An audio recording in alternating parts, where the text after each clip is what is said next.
Is it worth buying a used Honda Civic at a young age like 22 compared to pulling out all your money just to have that really fun car? Today, we'll be talking about experience of owning the car, how much it cost me to own the car, and whether if I would recommend to own it in the future.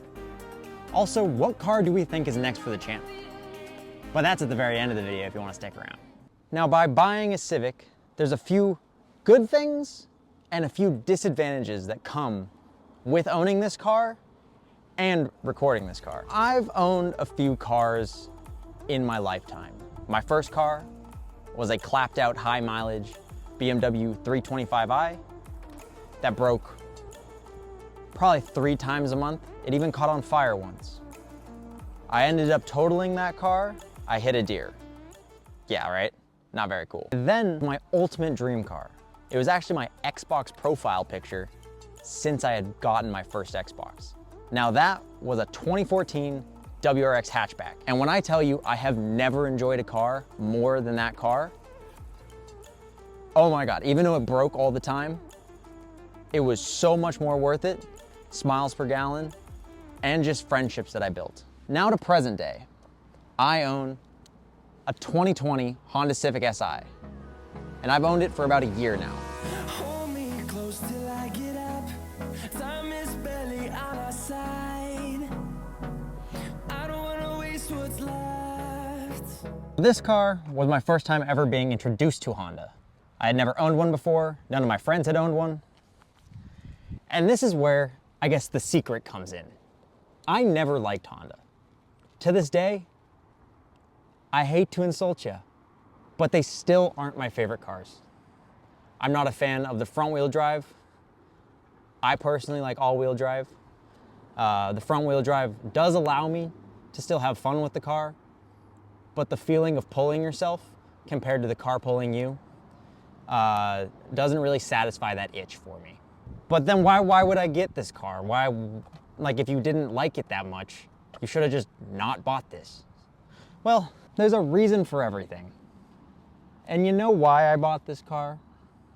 It's because I felt like I needed a reliable car. All my cars before this had been buckets. Not exactly buckets, but they just broke a lot. And granted, probably some of that's my fault. I was really young, wasn't the best at maintenance. I still kept up on it, but I could have been better. Now this car doesn't really require maintenance. Hondas are built for people that don't do maintenance. If I didn't pay attention to this car, I could probably run it without an oil change for 15,000 miles. That's where we get into the advantages of this car. Even though it might not be my favorite, I've actually fallen in love with this car specifically. And that's because, as a daily driver, you really can't get much better. Or at least in the big 2026, cars are expensive. So is maintenance. And if you're trying to save money, the Honda's the perfect way to go. And not to mention, if you put a little bit of your own spice into it, like a front lip, maybe some different halo headlights, new wheels, those will be great. But when the car is primarily built, at least on the exterior side of things, you can make it look pretty decent. Not to mention, this car does come with what makes this car worth it to me: a manual transmission. Now, if this car was automatic, I would have never bought it in the first place. The only reason that this car is so fun to me is because it's manual. Without it being manual, this car would feel gutless. But since I have that third pedal, it does feel like I get input still, which gives me that itch as a daily driver. Now, while it might take me a few more seconds to get up to 60 miles an hour, it still feels like I'm driving a race car. At least from a stoplight. I want to talk about how much this car costs to own too. Because that's another giant reason of why owning a Honda is a great decision. So let's put this into reference. When I owned my WRX, I would plan to spend about $2,000 every 3 months, because I was driving a high mileage car that required a lot of maintenance. And now with my Honda, I have about 80,000 miles on it, or at least I'm reaching up to it.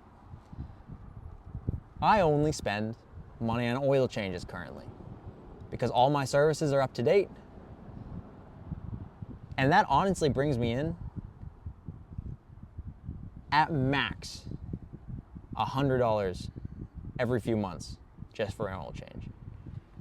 Now that's the beauty of owning this car, is I have the ability to invest in myself, keep the money, so that I can get bigger cars for this channel specifically in the future. And who knows? I've been building a little bit of a Honda community. Maybe we get another one. No, I'm not getting another one. I lied. We haven't made a bunch of videos yet, but I've been saving for a while now. And I have just about enough for our next car. I want to make a little bit more content with this car itself before I transition to a new car. But I want to see what you guys think in the comments. What car would match sitting directly beside this one? If you had to add another car, I'm thinking rear-wheel drive. Maybe we put a Miata right here, an E36. We need something cool. Granted, it might not be really expensive, but we need something that's fun, has a community, because that's what I'm looking for.